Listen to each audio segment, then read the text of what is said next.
Capítulo 3. La Gran Guerra, 1914-1918.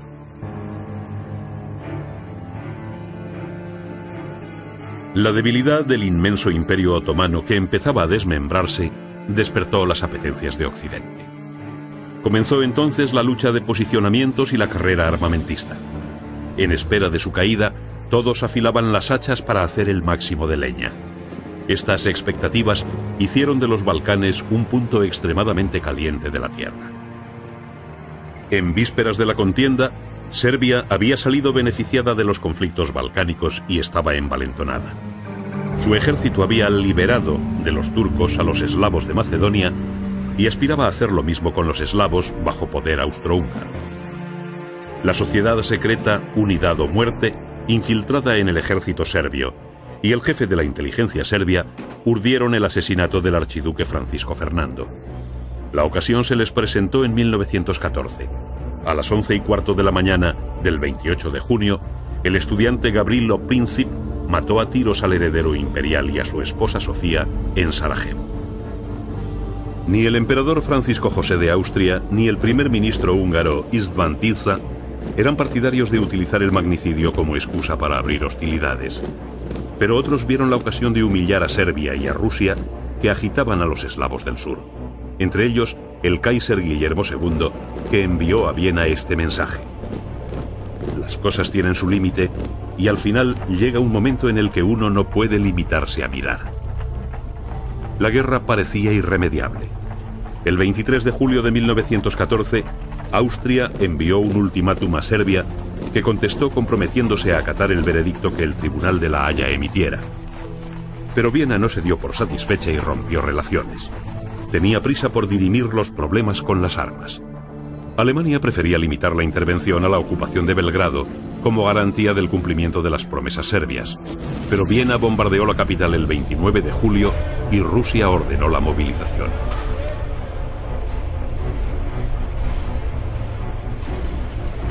Agosto de 1914 fue un mes terrible. El día 2, Alemania solicitó permiso a Bélgica para pasar a Francia mientras sus tropas entraban en Luxemburgo. Se le negó. Al día siguiente, Alemania declaró la guerra a Francia, alegando acciones hostiles. En la noche del 3 al 4, los alemanes entraron en Bélgica e Inglaterra declaró la guerra a Alemania en virtud de tratados vigentes. Jorge V, que había sucedido a Eduardo VII en 1910 y cuyo reinado fortaleció el carácter constitucional de la monarquía inglesa, escribió aquel día en su diario: «Es una catástrofe terrible, pero no es culpa de Inglaterra». El día 5, Austria-Hungría declaró la guerra a Rusia. Y el día 6, Serbia se la declaró a Alemania. Montenegro, solidario con Serbia, declaró la guerra a Austria-Hungría y a Alemania. Del 10 al 12 de agosto, Francia y Gran Bretaña declararon la guerra a Austria-Hungría. Inesperadamente, Japón declaró la guerra a Alemania el 23 y Austria-Hungría entró en guerra con Japón el 25 y con Bélgica el 28. Turquía tardó 2 meses en decidirse a entrar del lado de Alemania y Austria. El ambiente era de euforia. Inglaterra dedicó 30 millones de libras al presupuesto bélico. Los rusos triplicaron sus efectivos militares. Los líderes mundiales estaban convencidos de que aquello duraría poco. Los aliados confiaban en su superioridad. Las nuevas armas iban a ser decisivas para la dureza de la guerra y su larga duración. A los nuevos fusiles más rápidos y efectivos se unía el uso del tanque en tierra, el submarino en el mar y la aviación en el aire. En septiembre, los submarinos alemanes sembraron el terror, hundiendo los cruceros ingleses Hawke, Abukir y Crécy y el acorazado Hawke. Y el 11 de octubre, el gran acorazado ruso Pallada. En enero de 1915, Alemania bombardeó desde sus cepelines los suburbios de Londres y las bombas incendiarias acabaron también con los docks del Támesis. El poder destructivo de los ejércitos era cada día mayor. Los tanques arrasaron las trincheras. Winston Churchill, apercibido de su utilidad, había ordenado su fabricación masiva. El gas fue otra de las armas terribles. Empezaron a utilizarlo los alemanes en 1915 en un ataque masivo llevado a cabo en el frente belga de Ypres.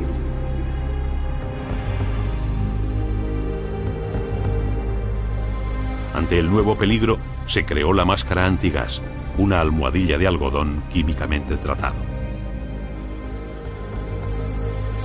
Los primeros movimientos bélicos los protagonizó Alemania, que ocupó Bélgica en un tiempo récord según el plan estratégico del conde Schlieffen, que preveía una guerra en dos frentes. En el ruso, Alemania estaría a la defensiva.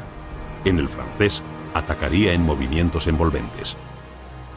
El ejército francés fue desbaratado en Alsacia-Lorena y Luxemburgo, y el 2 de septiembre el general von Kluck llegó a 25 kilómetros de París, obligando al gobierno a trasladarse a Burdeos.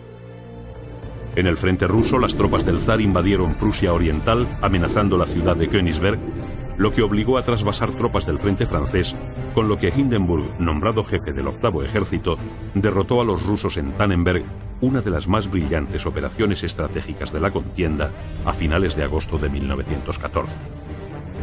La acción alemana en el frente ruso perjudicó al frente francés, donde se produjo el llamado Milagro del Marne en septiembre de 1914. Fue un repliegue alemán forzado por el mariscal Joffre, pero no una derrota importante. Los alemanes se retiraron a la línea de Lesne y centraron su interés en defender lo conseguido. Se inició entonces una lucha en la que ambos bandos trataban de envolverse mutuamente, y no tardó en producirse el estancamiento de las posiciones, que se mantuvo hasta casi el final de la guerra. Los aliados no avanzaron más de 5 kilómetros durante todo el año 1915, y eso al coste de 1,5 millones de muertos. Todos empezaron a apercibirse de que la guerra no iba a ser corta. El nuevo armamento exigía nuevas estrategias.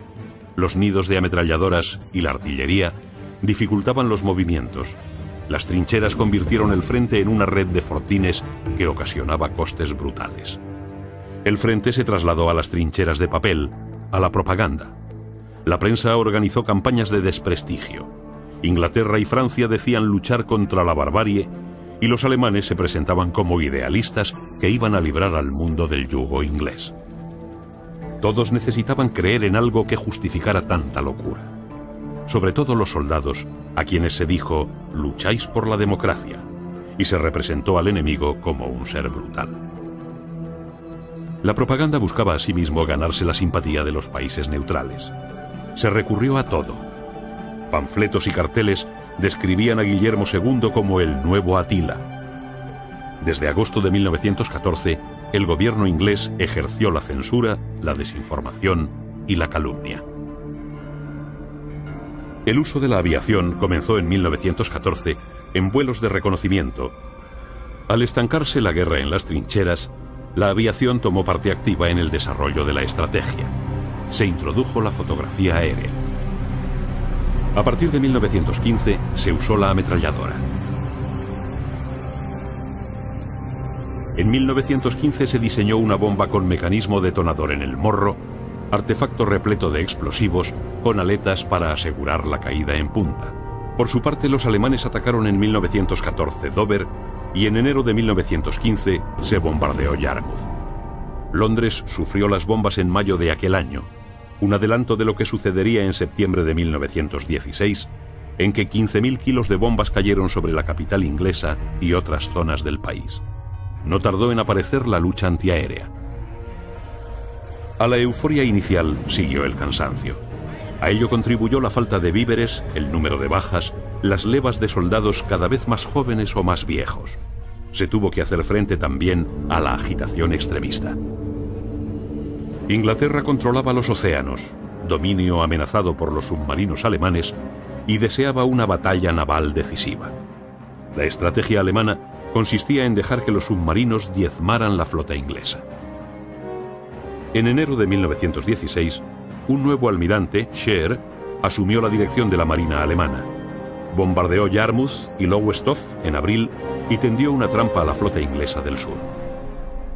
El 30 de mayo, 5 acorazados alemanes y 4 cruceros se dirigieron a un punto de la costa noruega, seguidos a un intervalo de 50 millas por buques al mando de Scheer.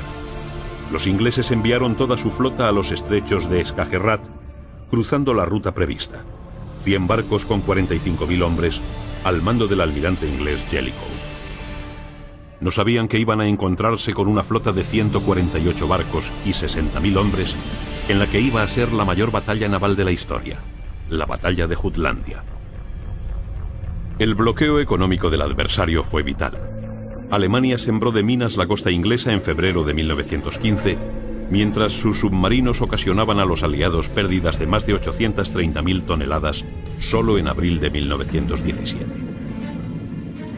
Pero el submarino amenazaba la libre navegación de los países neutrales, lo que llevaría a Estados Unidos a entrar en liza. Ya estuvieron a punto de hacerlo en mayo de 1915 tras el hundimiento del Lusitania, pero Wilson se conformó entonces con compensaciones.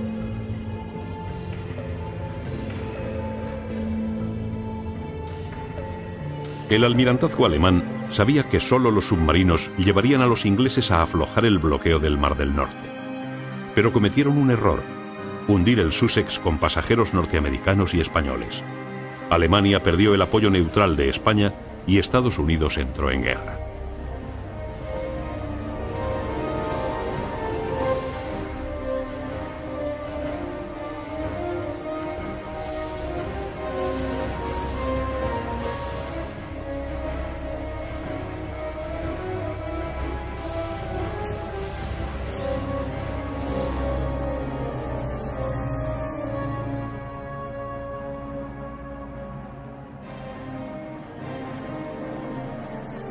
América había estado ajena a los acontecimientos.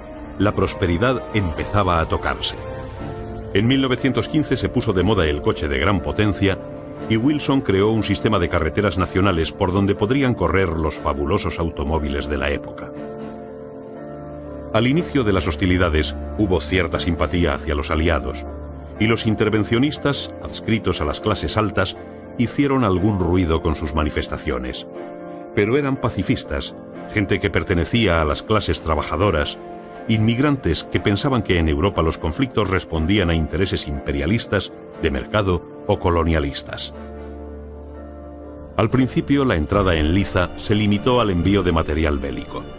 Los soldados llegaron en junio de 1917 al mando del general John Joseph Pershing. A finales de aquel año, las tropas ascendían a 180.000 hombres. En Europa, los éxitos alemanes en los frentes ruso y serbio y el fracaso aliado en los Dardanelos animaron a Alemania y Austria, sobre todo tras contener en los Alpes a los italianos. Los aliados pasaron al ataque para ayudar a Rusia y romper el frente, pero fracasaron.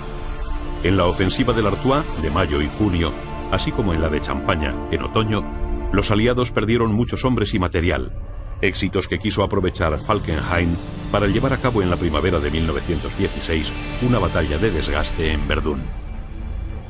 La operación comenzó el 21 de febrero. El terreno estaba minado y la sangre corrió como nunca. El sector defendido por Petain resistió. La batalla duró 6 meses, al final de cuyo periodo 500.000 de cadáveres sembraban un inmenso escenario de muerte. A los aliados les costó mucho la victoria. Los alemanes perdieron lo mejor de su ejército y, para colmo de males, Rumania se alineó tras esta batalla con los aliados.